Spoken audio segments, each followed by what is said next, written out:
જોઈ રહ્યા છો KP news channel. Editor in chief Rafiq શેખની સાથે.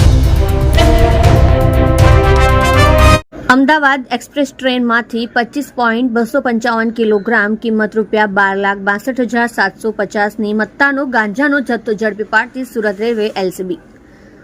Police inspector Shri T V Patel તથા police sub inspector Shri R A. Jadeja LCB પશ્ચિમ રેલવે સુરત નાવના માર્ગદર્શન અને સૂચના મુજબ એલસીબીના હેડ કોન્સ્ટેબલ મહેશભાઈ માલજીભાઈ તથા પ્રવીણ રઘુનાથ, પોલીસ કોન્સ્ટેબલ સંજયકુમાર, સાહરભાઈ, નિલેશભાઈ, અરવિંદભાઈ તથા એસઓજીના police head constable Vijaysinh, Ranjitsinh તથા સુરત રેલવે પોલીસ સ્ટેશનના પોલીસ કોન્સ અનિલભાઈ, કાનજીભાઈ તથા પોલીસ કોન્સ વિશાલસિંહ, ભરતસિંહ નાવ સાથે તારીખ 24/1/2026ના રોજ train number 12843 Puri Ahmedabad express ટ્રેનમાંથી પેટ્રોલિંગમાં ચેકિંગ કરતા સુરત તરફ આવતા તે વખતે કલાક 3:10 વાગે ઉધના રેલવે સ્ટેશન આવતા પહેલા એન્જિન પછીનો જનરલ કોચના ટોયલેટની બહારની તરફ પાટિયાની સાઈડમાં પેકિંગ કરેલ ગાંજાનો જથ્થો શોધી કાઢેલ અને ટ્રેન સુરત આવતા આ જથ્થો ટ્રેનમાંથી ઉતાર્યા અંગેની એનડીપીએસ એક્ટ હેઠળ કાર્યવાહી કરતા કુલ 25.255 કિલોગ્રામ ગાંજો, કુલ કિંમત ₹12,62,750નો મુદ્દામાલ અજાણ્યો